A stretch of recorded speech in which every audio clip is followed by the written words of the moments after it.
Nobody's going to say this at your church on Sunday, but I will. Some men who love God, genuinely love God, are broke. Not just tight, not just between jobs, broke. Month after month, year after year, praying the same prayers, quoting the same scriptures, and nothing moves. And here's the part that stings. It's not always because God is withholding. Sometimes it's because nobody told you the truth about what the Bible actually teaches about money. Not the prosperity gospel version, not the God will drop a check from the sky version. The real version, the one that takes effort to read, effort to understand, and effort to apply. That's what this video is about. I want to tell you about a guy. I'll call him Marcus. Marcus is 26. He goes to church regularly. He tithes when he can, which isn't always. He prays consistently. He's not lazy. He works a full-time job, sometimes two. But at the end of every month, there's nothing left. His bank account looks like it's allergic to having money in it. He watches other men, some who don't pray, some who don't believe anything, seem to build wealth. And quietly, in a place he'd never say out loud on a Sunday morning, Marcus wonders, what am I doing wrong? Or worse, is God even paying attention? If you've felt like Marcus, I need you to hear me say this clearly. Your faith is not the problem. But some of what you've been taught, or more accurately, not taught, about faith and money, that might be. Because here's what I've noticed. There are patterns, real, specific, identifiable patterns that keep good men financially stuck. And almost every one of them has a root, not just in behavior but in belief. Let me show you 3 of them. There's a version of faith that sounds holy but functions like paralysis. It sounds like, I'm just waiting on God, or if He wants it for me, He'll provide it. And yes, God is a provider. That's real. But there's a verse people skip right past in Proverbs 13. It says the desires of the diligent are fully satisfied. Not the desires of the prayerful, not the desires of the hopeful, the diligent. Proverbs 13:4. The lazy person wants much but gets nothing, but the diligent are fully satisfied. God is not offended by your hustle. He's not waiting for you to do less so He can do more. In most cases, He's waiting for you to move so He can meet you in motion. Here's something that is almost never talked about in church.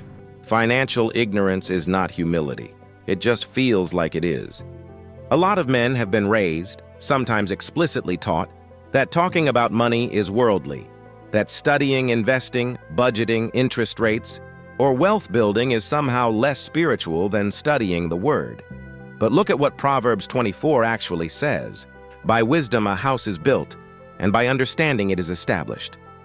By knowledge the rooms are filled with all that is precious and pleasant. Wisdom, understanding, knowledge. These are not secular words. The Bible treats financial literacy as a form of stewardship. Not knowing how money works isn't a spiritual virtue. It's a gap, and gaps can be closed. This one is the most sensitive, and I say it with respect because I know some of you are genuinely generous people. But there is a difference between giving from overflow and giving from avoidance. Some men give because they're generous. Others give because it's the one financial decision that feels spiritual, so it's easier than building. And the church sometimes reinforces this by making giving the only money conversation that happens on Sunday morning. Here's the truth. The same Bible that says give generously also tells a story about a man who buried his talent, his money, and returned it untouched to his master. And the master was not pleased. God isn't just asking for your offering. He's asking what you did with what He already gave you. You're not supposed to just give it away. You're supposed to grow it too. Matthew 25:26-27. You wicked, lazy servant! You should have invested my money, so I would have received it back with interest. The Bible has a framework for money. It's not one verse. It's a system spread across Proverbs, Ecclesiastes, the teachings of Jesus, and Paul's letters. And when you read them together, a clear picture forms. Here's that picture in 3 principles. Colossians 3:23 says, whatever you do, do it with all your heart, as if working for God. Not for your boss, not for your paycheck, for God. That means your work ethic is a spiritual statement. Half effort isn't faith, it's disrespect of the gift. Proverbs 21:5 says, "The plans of the diligent lead to abundance, not prayer alone." Plans. Written, thought through, executed plans. Jesus himself said before you build a tower, count the cost. He wasn't being cynical. He was modeling wisdom. Proverbs 13:11. Money that comes quickly disappears quickly. Money earned gradually grows. This is not discouraging. It's actually freeing. You're not behind. You're building, and building takes time. God doesn't just bless effort. He blesses informed, consistent, faith-driven effort. Prayer without a plan is a wish. A plan without prayer is arrogance. You need both. I'm not going to give you a 10-step program. I'm going to give you 3 things that, if you actually do them, will break the pattern. Write your number down, not a dream, a specific number. What does your life cost per month? Actual expenses, not a guess. Most men have never sat down and done this. Do it this week. You cannot steward what you haven't measured. God doesn't bless vagueness. He blesses clarity. Learn 1 financial concept per week, not 10. 1. Compound interest. How a budget works. What an emergency fund is. 1 thing. The barrier between you and financial stability is not God's timing in most cases. It's information you don't have yet. Get it. Start before you're ready. The parable of the talents doesn't say invest when conditions are right. It says invest. The man who waited and did nothing lost everything he had. Start somewhere. Even $20 a month into a savings account is a declaration. I am building, not just surviving. I'm not telling you money is everything. I'm telling you that being broke is a weight. And you were not designed to carry that weight your entire life while calling it faith. Here's what I want to leave you with before the close.